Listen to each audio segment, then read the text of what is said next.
Welcome back to the deep dive. Okay, today we're jumping straight into, well, a question that really drives so much of what we do, doesn't it? What actually is a successful life? And maybe even more, what makes a life truly enviable? Our source for this is a really interesting devotional reflection. It tackles this idea of the enviable lifestyle head on. And it uses the book of Job, specifically chapter 21, where Job is really struggling and connects all that ancient doubt about fairness and prosperity to some modern thinking on wealth and, well, spiritual life. Yeah, it really dives into that sort of core human anxiety. Yeah. The source immediately points out this conflict we all feel, right? This tendency to see someone with a lot of material stuff and just assume, okay, they must be doing something right. Maybe even, divinely blessed. Job couldn't understand it. Why do the wicked people living far from God often seem to prosper so much? And they chalk it all up to their own smarts. Right. So that's our task today, really, to kind of unpack the source's argument against that default assumption, the idea that maybe there's a different way to measure success, something higher than just, how much money you have or how comfortable you seem. And getting that higher standard is crucial, because otherwise we fall right into the big problem. The source highlights envy, just pervasive envy. It mentions that even people who consider themselves, pretty devout or righteous, they still feel that sharp sting of jealousy looking at others' outward success. And to really drive this home, the source uses this fantastic little story, an anecdote from a Dr. Chapin's book. It's about a pastor and a deacon visiting a friend. This friend isn't a believer, but he's definitely successful, prosperous.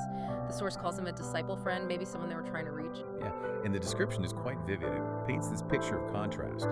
They arrive at this big, beautiful house, upscale neighborhood, lawn's perfect, everything's immaculate. And there are two, expensive luxury cars parked right in the driveway. Clear signs of wealth. Then they look inside, through the window, and they see the homeowner just completely relaxed, watching TV in his huge, comfortable living room. And that's the moment, the deacon just taking all this in, this image of, well, material perfection. He turns to the pastor and asks this really profound question, doesn't he? He just kind of hangs there. He says, what good news do we have to share with such a prosperous person?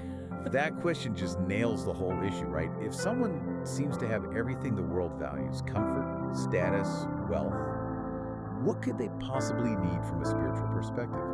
And the source suggests this is a really modern problem too. It talks about how people, maybe especially younger couples, can lose that initial spiritual drive. They get caught up in just living for, quote, material pleasure. It's like they feel they've already got their reward here on earth. Yeah, and it's not just about envying mansions and fancy cars, though that's part of it. The source pushes us a bit deeper. It asks us to think about things like job satisfaction, or rather, the lack of it. So many people feel stuck, right? Just working to survive, pay the bills. And because of that dissatisfaction, they end up envying others. Maybe high-flying executives or economic gurus or people who are financially independent, already retired. It becomes this cycle, doesn't it? You're unhappy where you are, so you look at someone else who seems free and envy that, always looking over the fence. Exactly. It's a kind of circular envy based purely on material or financial standing. And that cycle, that persistent envy rooted in comparing stuff, that's what the sources really want to break down. Right. So, okay, we see the problem. Envy is natural but corrosive. What's the alternative path the commentary offers? Okay, yeah, this is the pivot point. We've laid out the problem. Envy driven by this worldly yardstick. Now, let's look at the distinction the source makes. It presents two different ideas of, let's call it, internal success. One is pre-common, the other is more spiritually demanding. The first one is summed up as contentment and constant joy. Jisu Changle, I believe the source notes. Basically, finding happiness and satisfaction with what you have. Which, let's be honest, sounds pretty good, right? That's a high bar for most people already. It absolutely is. I mean, achieving real deep contentment, the kind that isn't easily shaken by life's ups and downs, that is a huge goal for many. But the source here, drawing on Christian tradition, challenges that. It argues that real spiritual success aims higher than just being content. The ultimate aim isn't just satisfaction, it's delighting in God. Yishamwaile. Wait, hold on. So finding joy in what you have, being satisfied, that's not enough. I mean, most people would see achieving genuine contentment as a massive win. Why does the devotional push past that? Is there a danger in just being content? That's a really important question. I think the distinction hinges on dependency. Contentment can still be quite passive, quite dependent on your circumstances being, well, okay, you're satisfied because things are stable or comfortable. Delight, on the other hand, especially delight in God, is meant to be active. It's a source of joy independent of circumstances. Think about it. If contentment rests on your current situation, what happens when that situation changes? Market crash, health problem? That satisfaction can vanish pretty quickly. Delight, the source argues, needs a more permanent anchor. Okay, that makes sense. It's like the difference between feeling cozy because the weather is nice versus having an inner warmth that stays even in a storm. That's a great way to put it. And to show how fragile contentment can be compared to this more resilient delight, the commentary uses this really striking case study. It's about an associate of the pastor, this person called Elder Zhang, Junyu Changlao. Now, if you look at Elder Zhang's life today, he's over 70, retired, it looks like the absolute ideal retirement. He meets up with old classmates, goes hiking, enjoys socializing, eats good food, he's very involved in his church community. People apparently look at him and say, yes, that's exactly the kind of retirement I want. On the surface, it's the perfect picture of contentment and constant joy. But there's the catch. The sources then pull back the curtain a bit on his story, right? This picture of serene, happy retirement. It wasn't always like that. And it wasn't just bought with a good pension plan. Not at all. The source reveals that between 2010 and 2018, so for about 8 years leading up to this apparently idyllic phase, Elder Zhang was really struggling. Despite whatever external success or comfort he had, he was dealing with intense workplace frustrations. And these problems led him into, well, 7 years of clinical depression, profound unhappiness. 7 years, wow. So this man who now embodies the enviable retired life, he had achieved the external markers, maybe material security, the respect of others, but none of that protected him from deep internal struggle.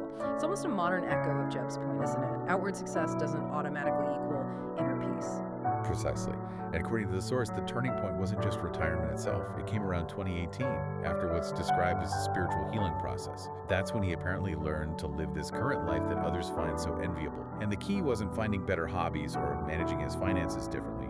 The shift came through, and this is a direct quote, happily sharing and serving others. That active outward focus changed everything.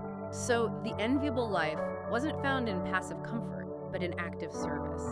That completely reframes it. It does. It shifts the focus from getting contentment to giving joy. And that active choice gives real weight to that scriptural idea of delighting in God. It's not just a nice phrase, it sounds like a strategy almost for building resilience against hardship, against things like depression. We see it in Psalm 37.4, right?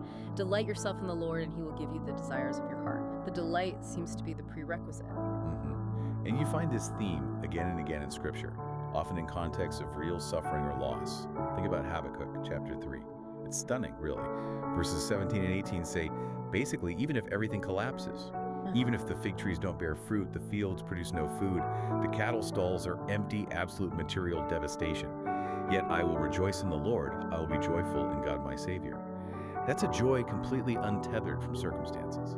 It's pure delight in God himself. That's incredibly powerful, a joy independent of the harvest, so to speak. Okay, so we have contentment, then this higher standard of delight. Yes, and the source takes us one final step up. If delighting in God is the goal, what's the highest form of that delight? For this, it turns to a prophecy about the Messiah in Isaiah chapter 11, verse 2.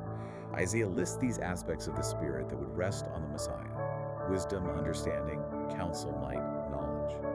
And the sixth one is the fear of the Lord, or maybe awe or reverence captures it better today. Okay, so those are the gifts, the attributes. Right, but then Isaiah says something really specific about how the Messiah relates to that last attribute. Verse 3 says, he will delight in the fear of the Lord. He will delight in reverence. Exactly. Think about that. For this perfect figure, the ultimate source of joy isn't his power or wisdom or knowledge, but his active reverence, his awe of God. That, the source argues, is the ultimate answer to Job's struggle. It's not enough just to have gifts from God, talents, knowledge, resources. The truly enviable life, the highest spiritual state, involves using those gifts in service, but driven by a heart filled with reverence and awe. Wow. Okay, so that really brings it all together. We need material things to live, obviously. Food, shelter, that's a given. But the source is saying the real measure of a life, the thing that makes it truly enviable in a spiritual sense, is prioritizing the spiritual over the material. The ultimate goal becomes, as the source puts it, to fear God, glorify God, and serve God. It's a complete flip of how the world usually tells us to operate, isn't it? The world says, Get secure, get comfortable, then maybe think about spiritual things if you have time. This perspective says, no, the foundation has to be that delight, that reverence that needs to come first.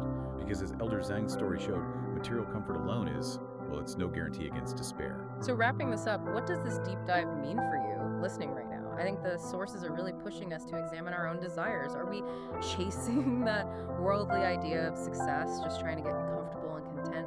Or are we genuinely aiming for that deeper, more resilient state of spiritual delight and reverence? Yeah, it boils down to where your focus is, doesn't it? Instead of pouring energy into envying what someone else have, their job, their house, their retirement plan, the call is to shift that focus inward and upward, to respond actively to whatever purpose or destiny you feel God has for your life, to run your race toward that goal the source identifies as the cross. And the promise embedded in that is a joy, a happiness that can withstand the bumps in the road, the difficulties, the setbacks, because it's rooted in God's promises, which, unlike worldly fortunes, are seen as unfailing. Resilient joy versus circumstantial satisfaction. That's a powerful contrast.